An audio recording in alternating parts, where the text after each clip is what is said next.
Welcome to Really American. I am Michael Hayne. Happy Labor Day. Unless, of course, you're a conservative, then it's happy exploiting undocumented workers while you secretly hire them to do the jobs you don't want to do, all whilst complaining about them and yet still needing them to do the jobs you don't want to do. Also, by the way, interesting thing about Labor Day, make sure you never wear white supremacist after it. Now, while Trumpy Dumpty is giving deranged and unhinged interviews in the safe space of Faux News Channel in between golf rounds at Mar-a-Lago, Vice President Kamala Harris and Governor Tim Walz are crisscrossing across the country in a lot of critical battleground blue states and speaking directly with actual Americans, blue-collar workers. For example, Tim Walz today, appearing at a rally in Pittsburgh, utterly excoriated Trump because he's just so good at this, and it's possibly the reason why Kamala went for him, not just because of his, middle class, folksy, Midwestern background, but because he can actually, spank MAGA and they'll thank him for the opportunity. But when it comes to who actually represents the working class, the middle class, now we all know that it's probably, not the guy who, inherited millions and millions of dollars and managed to blow all that and, had a gold toilet for a while. And basically, when he's not on that, he's crapping on the middle class working people, not paying them, his historic record of not actually paying independent contractors. Anyway, so Tim Walz took great advantage of that. And he actually mentioned and brought up that, I don't know if you recall, but Trumpy Dumpty was at Mar-a-Lago and he had his, sinister viper pit of tax evading billionaires. And he's like, "You're all rich. You're very rich, rich, rich, rich. I like to say rich." And basically promising them that, their taxes would remain low. I mean, they don't pay them anyway, but they would continue to remain low enough where they basically wouldn't have to pay them. Let's take a look at that clip first. Because you're all people that have a lot of money. I know 20 of you, and you're rich as hell. We're going to give you tax cuts. We're going to pay off our debt. We're going to do all of the things that we have. Yeah. We don't pay any taxes at all. Yeah. Isn't intergenerational wealth great? We never worked a day in our lives, nor will we ever. Yeah. By the way, you aren't shit stain on democracy. How the hell are you going to take care of the debt when you're going to once again award your billionaire donors tax cuts? You're creating no revenues. Remember you did that before with the reverse Robin Hood scheme, where you temporarily gave working class people relief. Yeah, the corporate tax cuts, they were permanent, whereas working people sunset it and they continue to go up. How's that going to work? Anyway, Tim Walz, speaking on this issue, completely destroyed Trump when it came to who actually cares about the working class as well as taxes. Let's take a look at that. This guy has made it clear how he stands. He's sitting down at Mar-a-Lago after he got elected president, and this was his exact quote. He's talking to a bunch of folks at Mar-a-Lago. "You're rich as hell, and we're going to give you a tax cut." At the same time, he was telling workers they get paid too much already. That's who this guy is. You tell me who in Wisconsin is sitting around saying, "Damn, I wish they'd give billionaires tax cuts and screw me over. Damn, I wish they'd take my health care away. I wish they'd underfund my public school. I wish they would make my job more difficult and more dangerous. And then at the end of the day, I wish they'd make me work till I'm 75 years old." No one's saying that. No one's asking for that agenda. What they're asking for is to be treated fairly with dignity. That's what we have. Look. Yeah, dignity and MAGA don't exactly gel. By the way, earlier I said this rally was at Pittsburgh. It's actually in Wisconsin, so my apologies for that. I wanted to set the record straight there. Now, I think I mentioned before how right-wingers are desperate and clinging to straws and anything they can find with which to attack Tim Walz because he's just like an all-around great guy.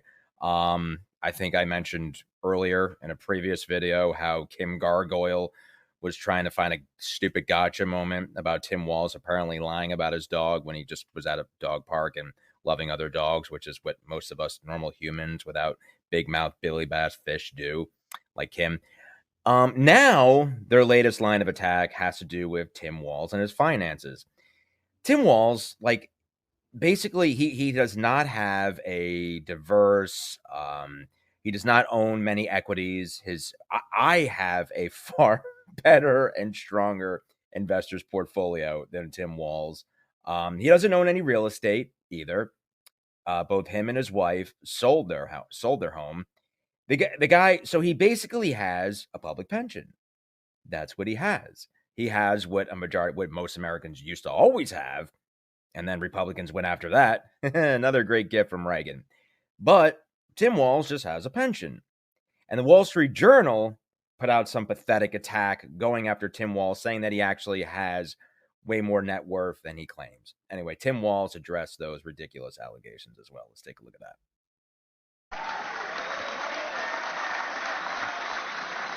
I saw last week the Wall Street Journal was trying to say, because they did a story, that apparently I am the poorest person to ever run for vice president.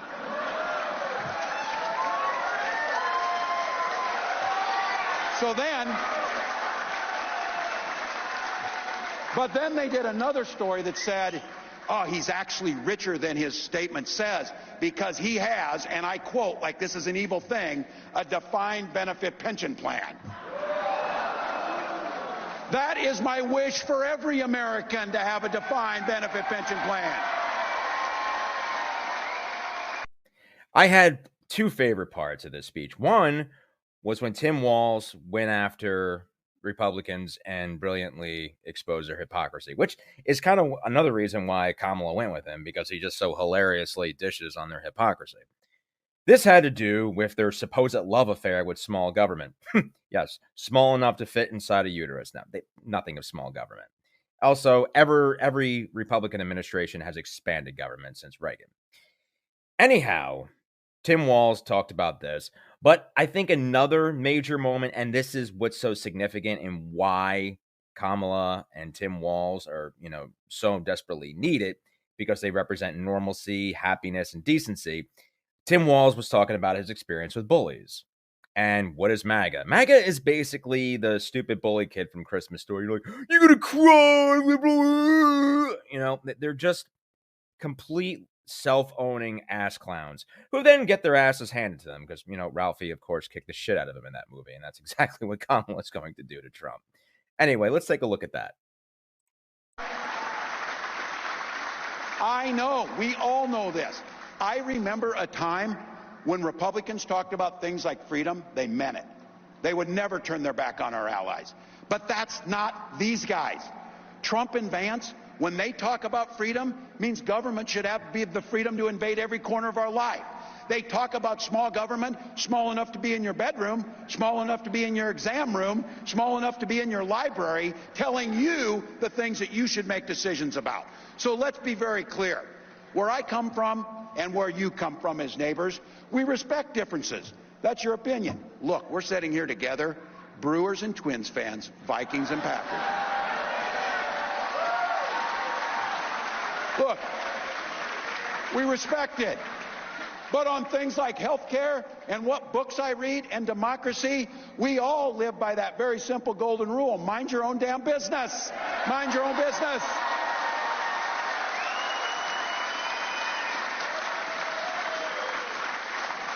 Your Republican neighbors want to live that way. We have to. Since the very beginning, Donald Trump has been running on the politics of fear.